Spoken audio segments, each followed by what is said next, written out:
Okay,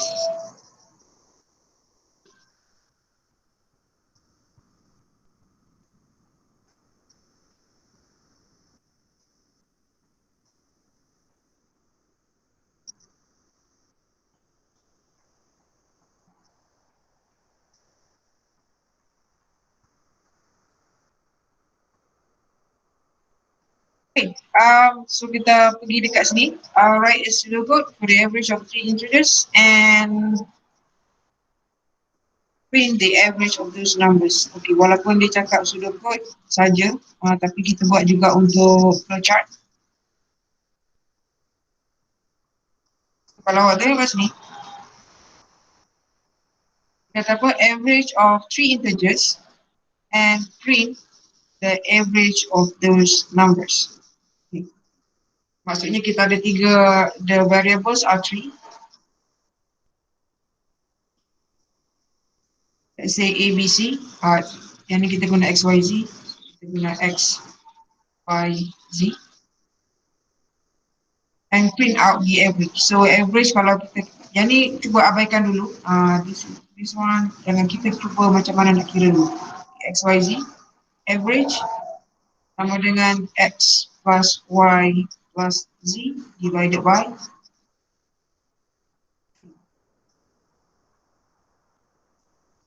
A. So yang ni satu cara. One way. Kita cara yang pertama. Cara yang kedua, kita boleh juga kita kata total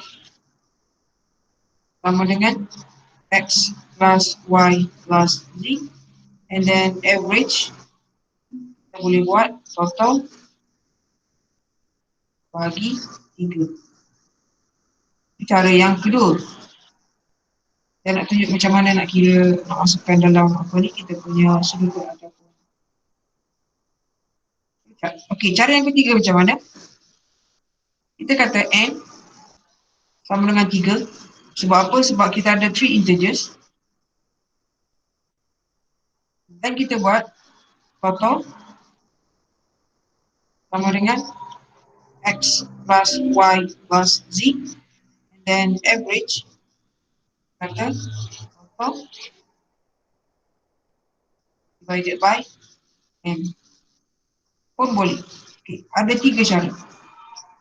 Saya nak bagi alternatif sebab apa? Sebab kita jangan jumpa kepada satu benda saja.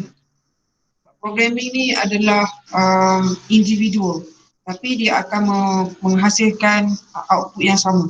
Individual method tu berbeza, tapi output adalah output yang sama sebab tu tujuan kita dapat output. Okey, kalau tengok dekat pseudocode yang kat sini, cara mana yang diguna? Diguna cara B. So input X, Y, Z, and then find the sum, then divided by 3. Dia guna cara yang ni. Yang ni adalah contoh yang mudah lah untuk pseudocode. Kalau tengok dekat flowchart, tengok dekat flowchart yang sebelah sini. So input X, Y, Z, dia buat apa? Satu-satu macam ni. Dan alternatif kita boleh buat input X, Y, Z. Tak boleh tulis satu-satu input Y, Z. Dan pastikan kita punya shape adalah betul. And then find the calculation. Tengok calculation adalah proses.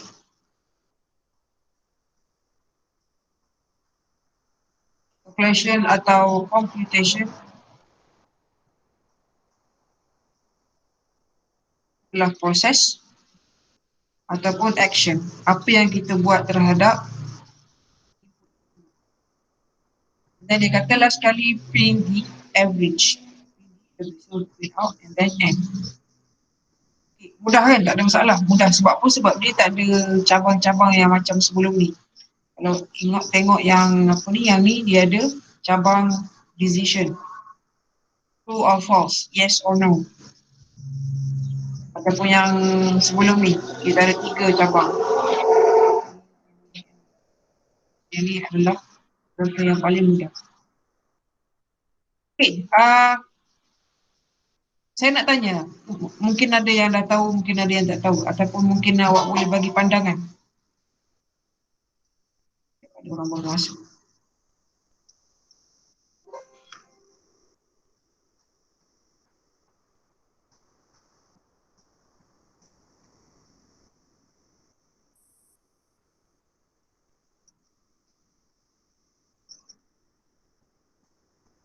Saya nak tanya, sebelum saya teruskan.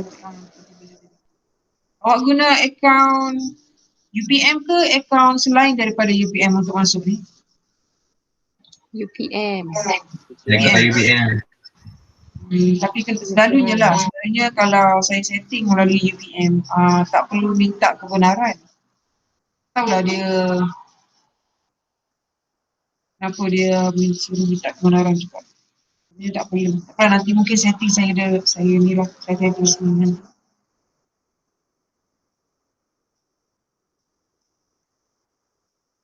Alright, okay, kita teruskan.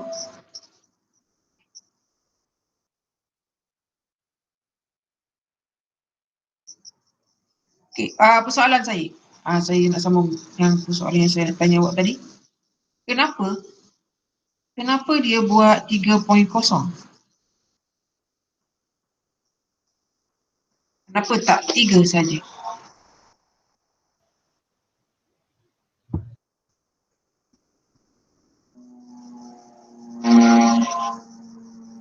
Ada siapa-siapa rasa dia boleh jawab tak?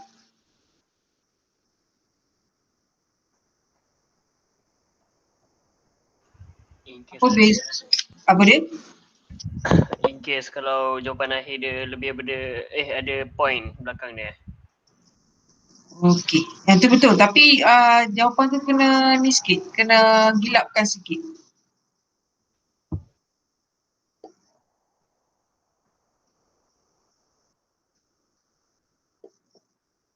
Kenapa 3.0? Sebab yang ni adalah kalau dalam programming 3.3 versus saya contoh 3 je lah, boleh pun sama juga. 3 versus 3.0 ni adalah tak sama.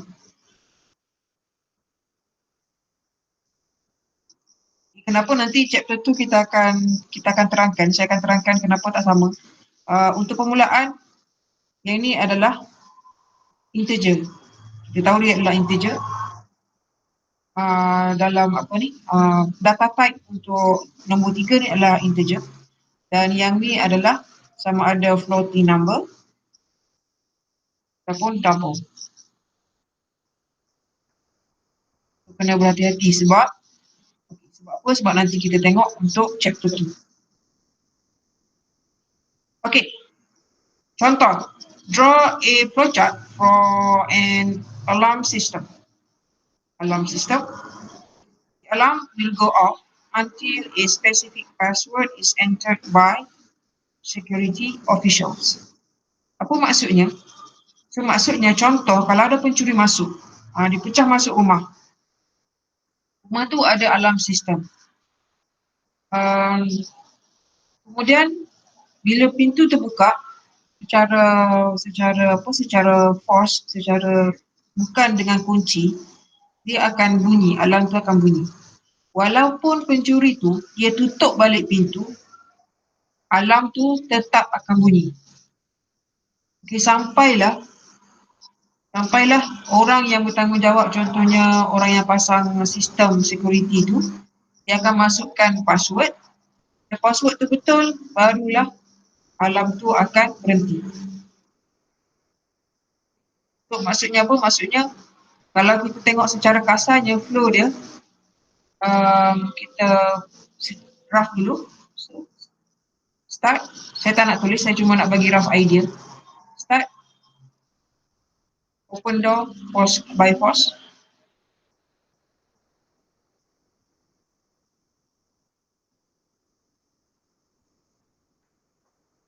Betul-betul, alarm goes off.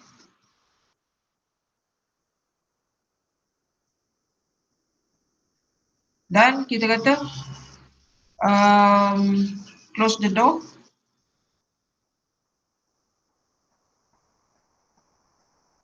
So dia akan ada dua password.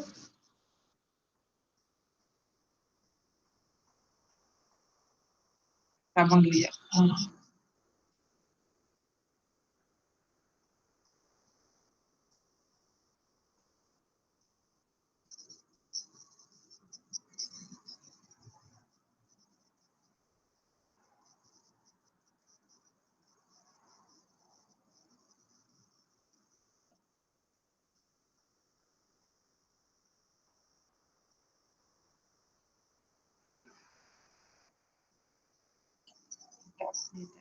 Okay.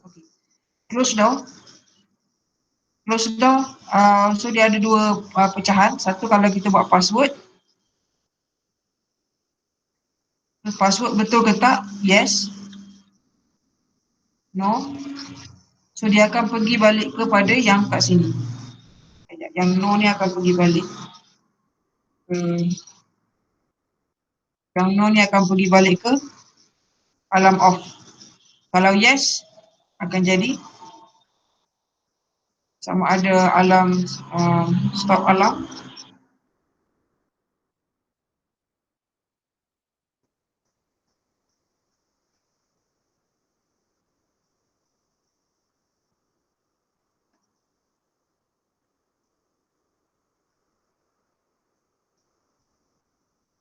So kalau dia yes, dia akan ada alarm stop ataupun or maybe you can also saya tak nak lukis ni tapi ni cuma macam guidance macam mana nak to draw a flowchart. So tahu dia punya apa ni aliran dia. Okay, let's look at the next one. Write a pseudocode and draw a flowchart for calculating the hypotenuse of a right triangle. Dia kata specific. The program as the user key in the values of its two sides. Then print the output. So yang kita ada dua task kat sini. One to write a pseudocode, and the second one is to draw a flowchart. Task dia apa? Calculating the hypotenuse of a right triangle. Kira dia punya hypotenuse. So, kalau kita ada segitiga, apa nama dia ni?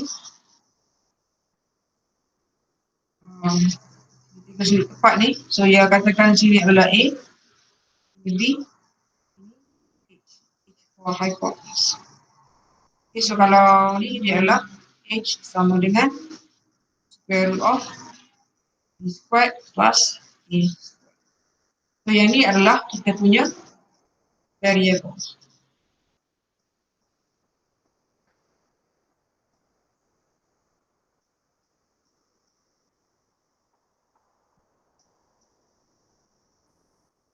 Then print out the output. Okay. Saya nak awak ambil masa kejap. Saya cuma bagi kat variables. Mungkin ada, saya tak kisah nak buat dua-dua ataupun nak buat satu saja. Okay. Saya bagi masa awak dalam 5 minit untuk lukis ataupun tulis. Minit sempat kot. Sekejap je ni. Pseudocode dengan flowchart. Okay. So nanti saya minta siapa-siapa yang nak cuba untuk pamerkan dia punya output. Pamerkan dia punya kerja. Okay, so saya bagi 5 minit.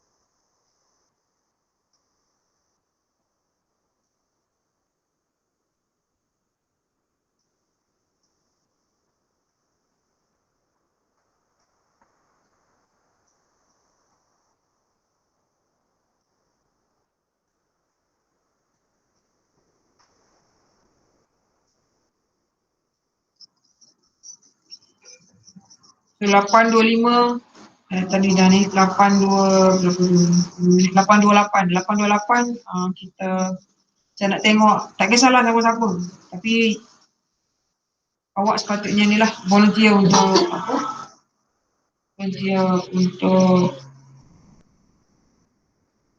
kan mesti kerja.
Okey, ada 3 minit lagi. Siapa yang dah siap sudah kot? Ada yang dah siap sudah kot ke?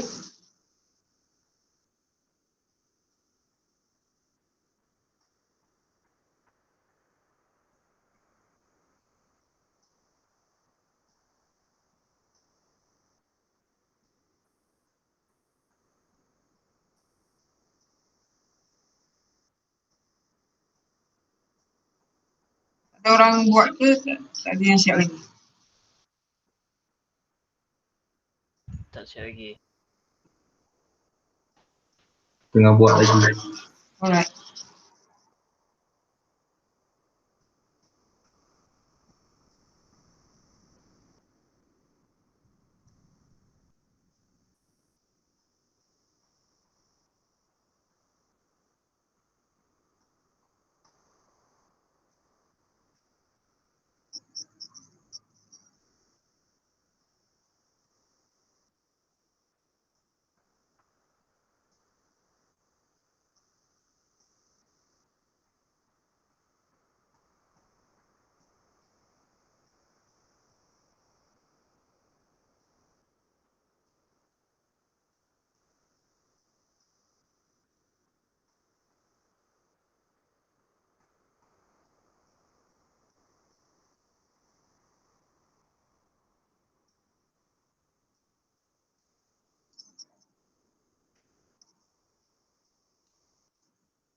Alright, ada yang dah siap?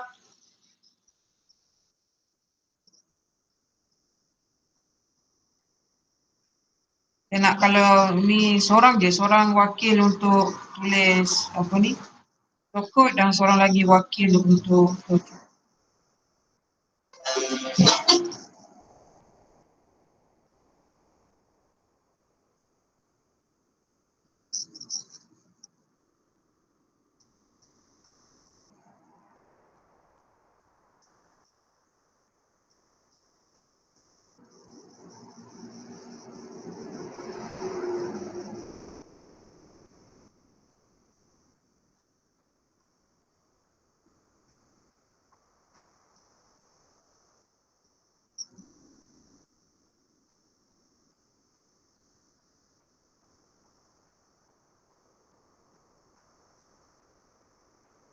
okay, untuk sudah kod, siapa dia dah siap ataupun tak siap pun tak apa, nanti kita tengok apa yang kita boleh betulkan. Nanti kalau saya je buat, awak tak buat, macam mana kita belajar.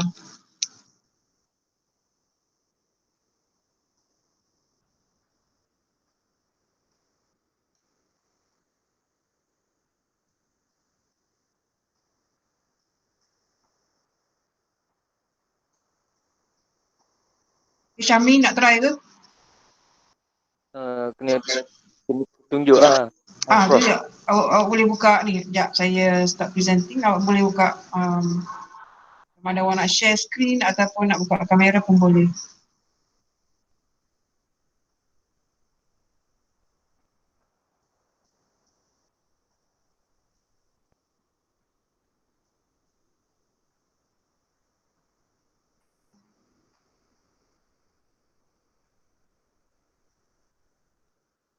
Dia punya ni mic apa ni kecil.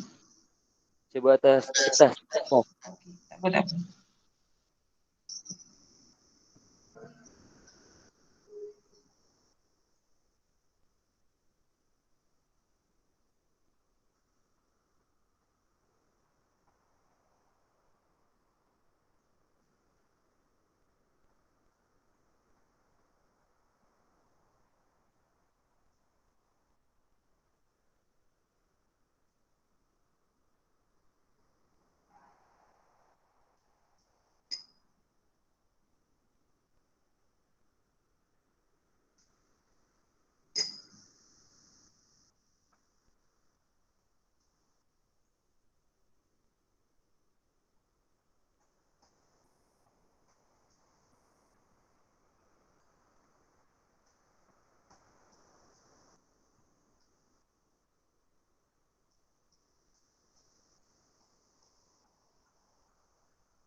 Hilang dah.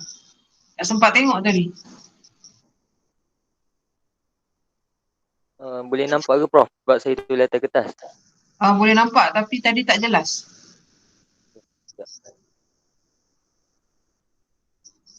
Kejap sebab saya nak pasangkan. Alright. Start.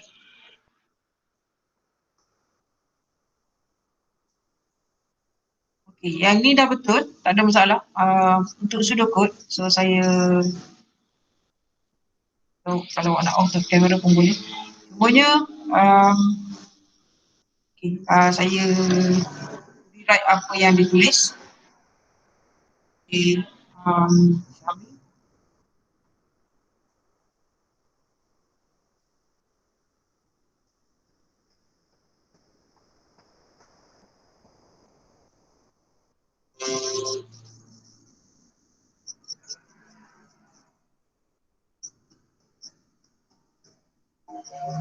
okay, dia tulis apa ni, start.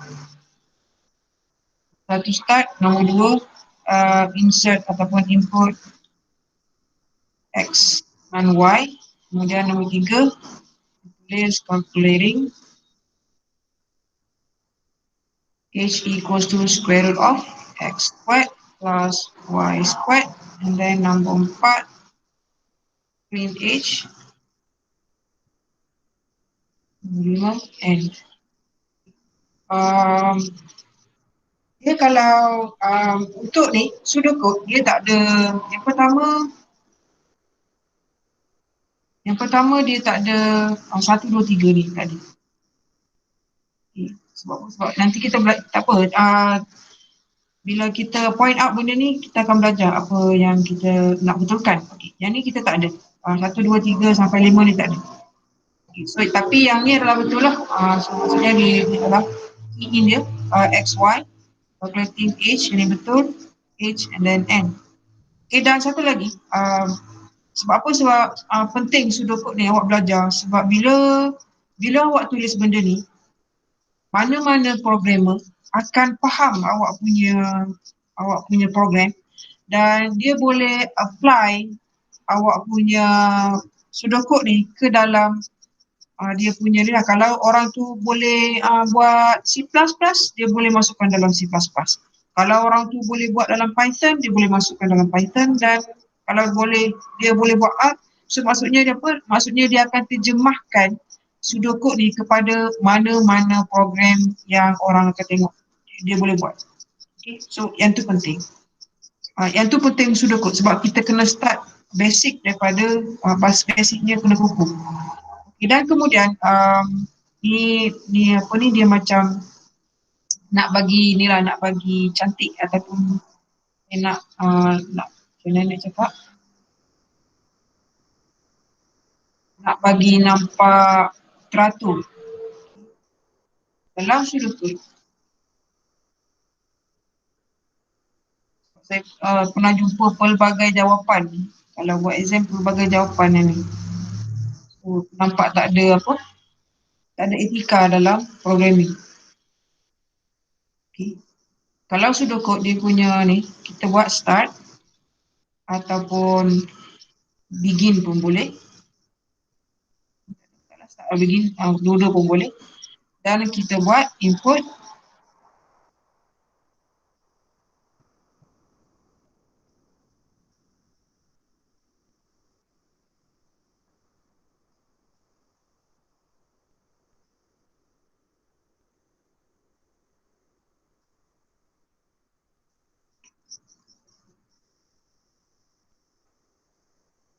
X and Y, and then we click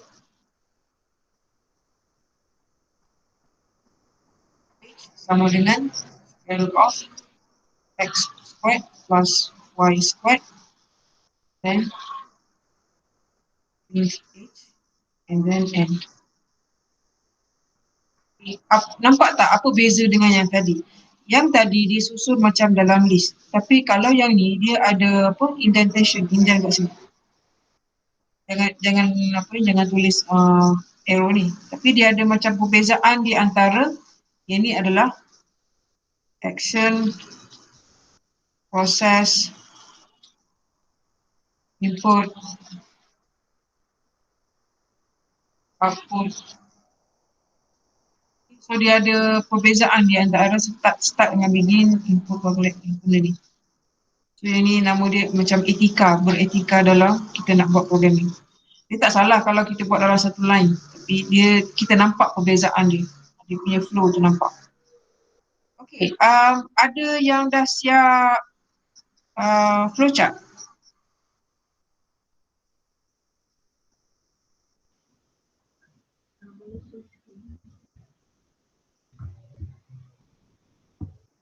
Saya cuba. Okey, boleh tak ada masalah. Jangan saya boleh stop presenting.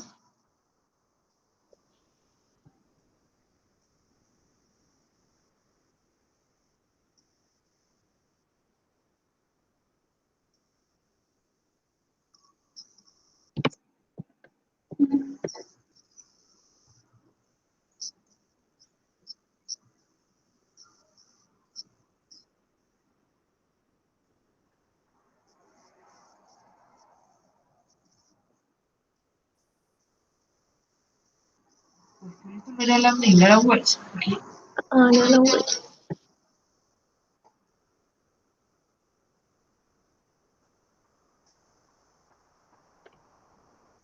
Okey. So yang ni memang ni lah, cantik lah. Cantik dia punya apa? Cantik dia punya presentation. Cuma mungkin saya cuma nak ni je lah. Saya cuma nak highlight. Bukan highlight jugalah, macam sedikit tips.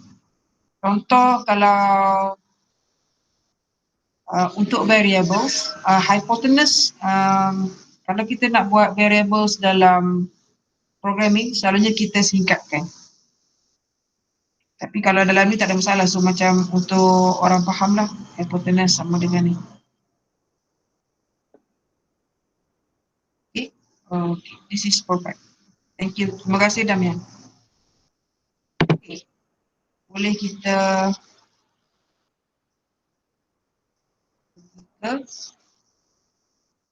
lagi satu, kalau awak buat melalui Words, dia dah dalam dalam shapes tu dia dah specify flowchart shape.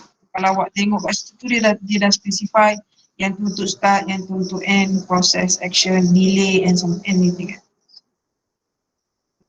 Dia tu senang lah kalau dalam Words. Right.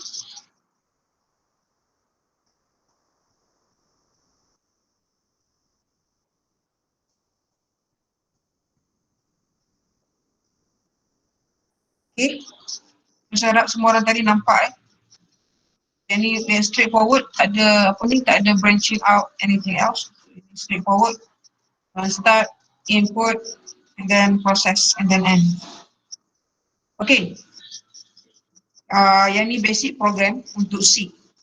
Siapa yang dah pernah belajar programming, tak apalah, dia akan, mungkin dia pernah belajar dalam Java dan mungkin ada yang dah pernah belajar C, C++. Dia dah tahu benda ni.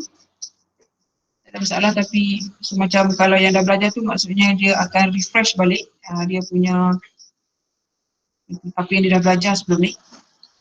Okay, pre-processor directives. Ini adalah basic structure. Okay, apa maksud ni? Pre-processor directive. So contohnya kalau awak buka, siapa yang dah buka yang online ataupun siapa yang dah install tu, bila awak buat new file, dia akan keluar automatic structure yang macam ni. Structure yang paling mudah untuk pre-processor directives adalah dia ada hashtag include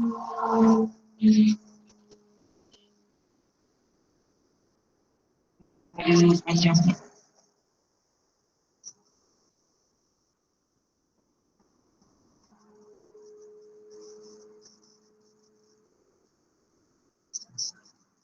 Hashtag include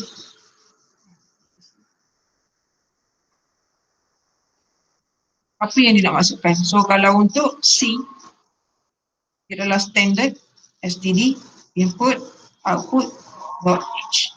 So yang ni stand for standard. Standard.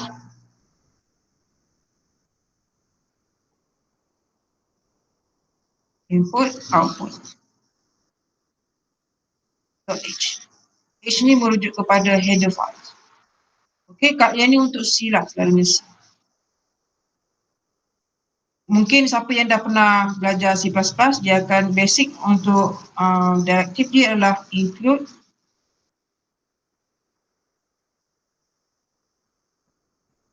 kurungan IO string, input output string. Yang ni untuk C++.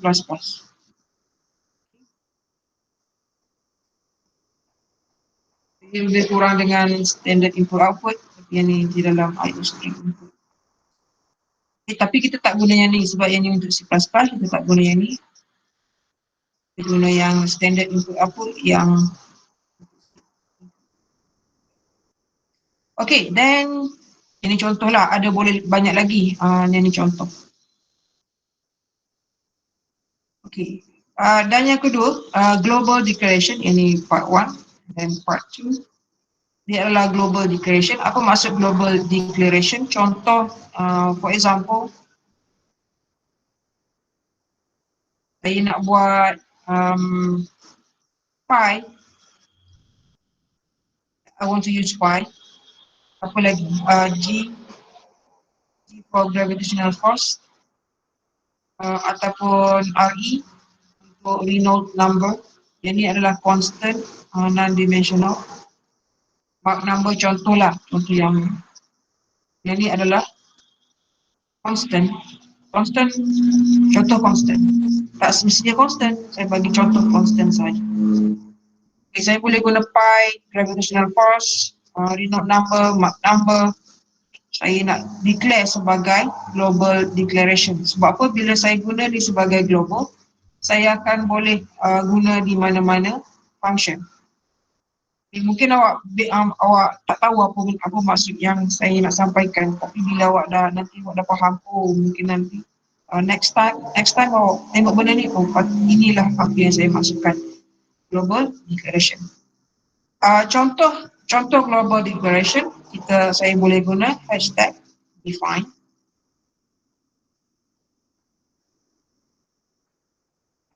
Define.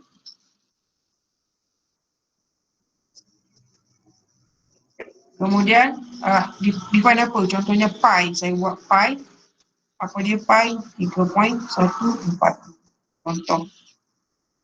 Ataupun saya nak guna float pun boleh. Float pi equals to 3.142. Ataupun saya nak guna integer apa dia? RE sama dengan 3200. This is examples.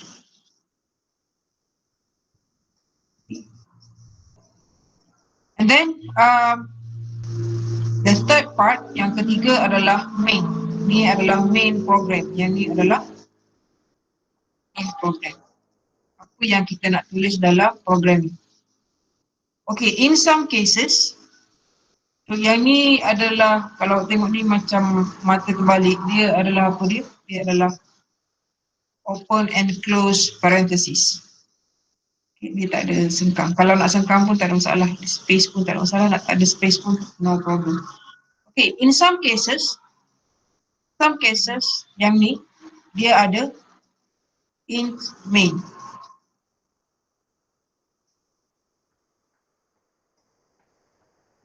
In some cases dia ada, tapi dia punya syntax still the same. Okay, ini declaration, local declaration, lebih kurang macam yang global, tapi dia akan jadi local.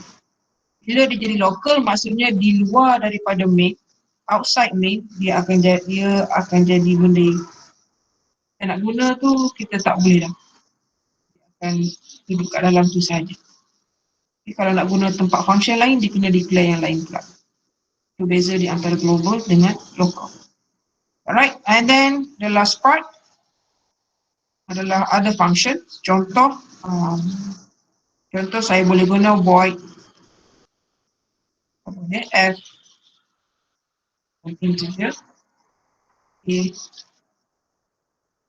dot b. Contoh lah, mungkin awak tahu ajar lagi tak apa. Jadi saya bagi contoh.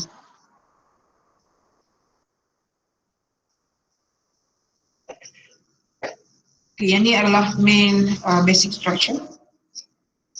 Other function boleh juga, yang ni dia punya turutan yang cantik, tapi kalau awak letak contohnya nombor 4 ni, let's say you put number 4 right here, nombor 3 pun tak ada, atas nombor 3 pun tak ada masalah, nak letak dekat atas nombor, kat mana boleh, mana-mana boleh, ada functions.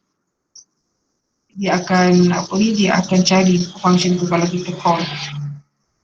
Okay, let's look at our sample program. Okay, yang ni maksudnya apa? Yang preprocessor, yang tadi. Preprocessor.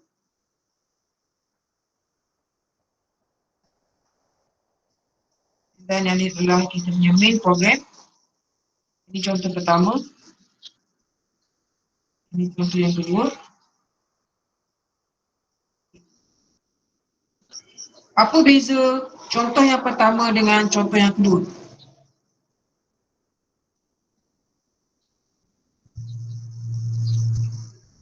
Benda yang sama, kalau awak tengok kat sini, benda yang sama.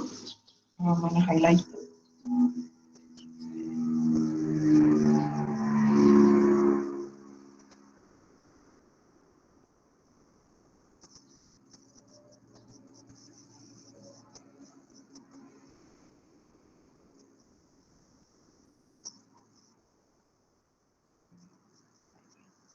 Okay, kalau kita tengok kat sini, yang ni include ada, include pun ada juga. Main ada, main sama. Dan printf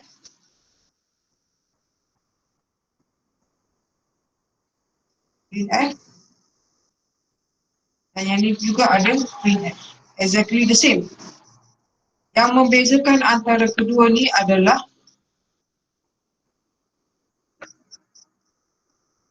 yang ni ada benda ni, statement ni, tapi yang atas tu tak ada.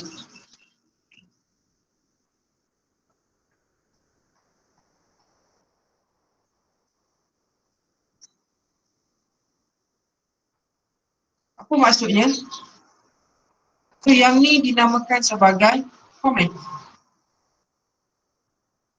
This is comment.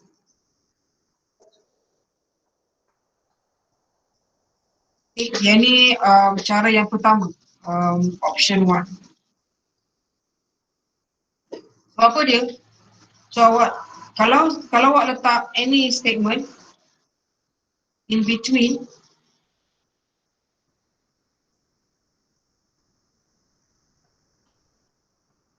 saya tulis komen 1, komen 2 dan saya letak star backslash. So yang ni tidak akan di-execute ataupun dia tak akan kira.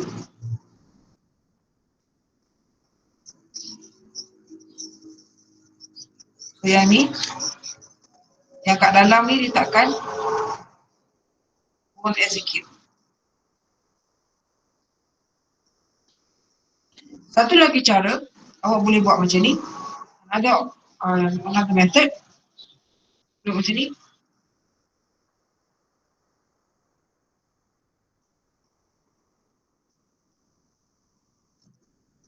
Okay, double backslash. Apa beza double backslash dengan slash dengan star? Yang ni untuk one line sahaja. Maksudnya apa? Kalau saya buat yang ni, contohnya, saya tak ada. Saya nak padam semua. Okay, contohnya kalau saya ada komen yang kat sini, saya ambil contoh kat sini. Okay, kalau saya buat, kalau tengok kat sini, dia tak perlu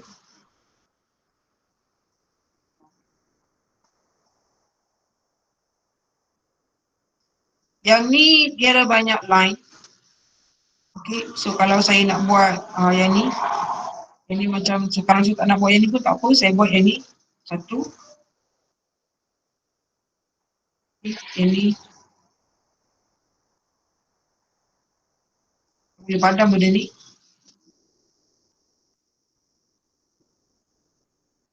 So every line ada comment.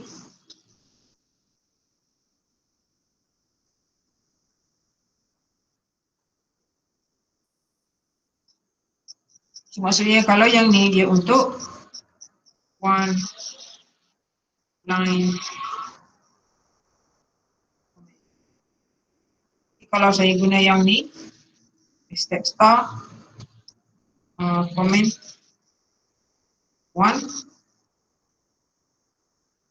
comment two, until comment number n. Saya boleh guna backslash and star. So, saya tak perlu buat satu line. Okay. The whole thing will be in line. Yang ni penting, contohnya bila kita nak guna comment, when do you use comment? Nombor satu, when do you use comment? Nombor satu, to tell your other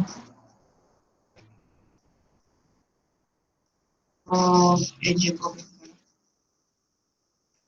Okay. So kalau awak nak bagi tahu orang apa yang awak nak buat, awak kena tulis komen supaya orang tu faham apa yang awak nak buat.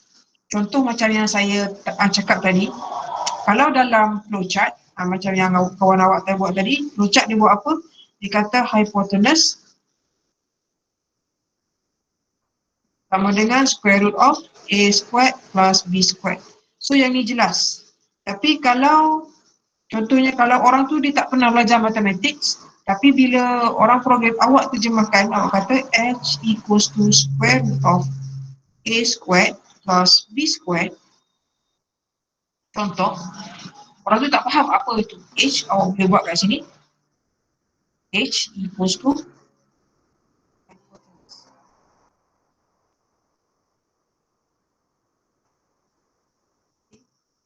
and then awak boleh jelaskan lagi kalau nak jelaskan A sama dengan side 1, B sama dengan side 2. Contoh lah untuk bagi tahu orang lain nak bagi faham. Contoh yang paling mudah, contohnya nanti kalau ada projek C++, projek C dalam programming, rasanya nanti dia akan due week 12.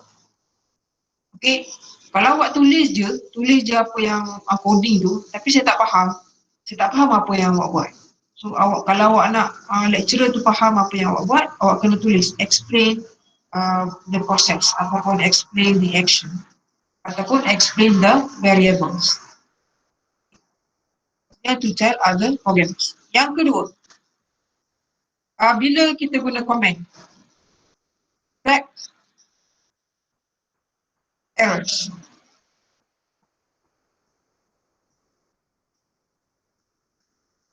Sebab apa? Sebab kadang-kadang bila awak dah tulis banyak sangat, awak tak perasan error tu kat mana. So kita nak dalam in certain cases mungkin kita nak disable certain action ataupun certain variable. Kalau disable, kita akan detect mana yang problematic. Salah satu ni lah, selalunya kita guna komen untuk ni.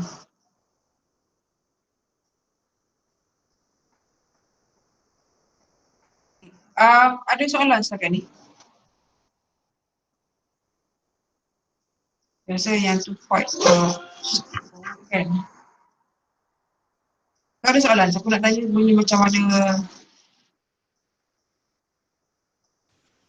Okay, tak ada soalan. Okay, kita ambil apa dia? Doktor, Ya. untuk suruh kod dengan flowchart tadi tu kan, kita akan guna specific word je, kita boleh guna dalam bahasa kita. Bahasa kita. Tapi pastikan yang orang faham lah. Faham. Okay, thank you. Sama. Cuma format tu pastikan dia betul sebab bila kita tengok cantik format cantik dan ada etika dia, dia cantik lah sikit. Okay, saya bagi masa awak dalam 5 minit untuk take a break dan nanti kita akan sambung ke next 1 hour. Okay. Pergilah makan nasi ke apa ke. Siapa yang tak makan lagi tu. Thank you, Doktor. But please come back.